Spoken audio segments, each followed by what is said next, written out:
उपस्थित गुरुजी आणि माझे प्रिय मित्रांनो, माझा नमस्कार. माझं नाव रिशन सिंगे आहे. मी आता पहिलीत शिकतो. आज मी तुम्हाला सगळ्यांना एक मजेदार कविता ऐकवणार आहे. हे कवितेचं नाव आहे कोणास ठाऊक कसा आणि हे कवितेचे कवी आहे राजा मंगलवेडकर. कोणास ठाऊक कसा पण सिनेमात गेला ससा, कोणास ठाऊक कसा पण सिनेमात गेला ससा. ससाले हलविल कान आणि घेतली सुंदर तान. सांधप मगर सारे गमप. ससाले हलविल कान आणि घेतली सुंदर तान.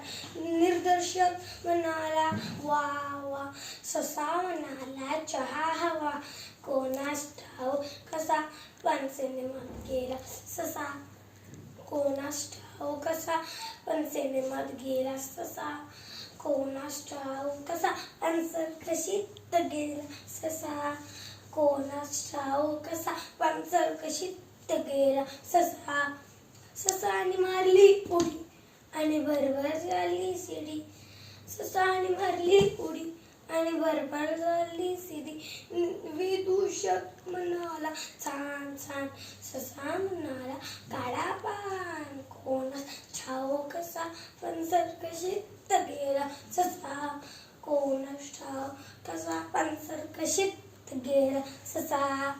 कोणास ठाऊक कसा पण शाळेत गेला ससा, कोणास ठाऊक कसा पण शाळेत गेला ससा.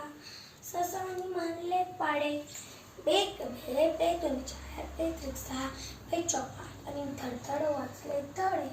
ससाने म्हणले पाडे आणि धडधड वाचले धडे. गुरुजी म्हणाला शाबास.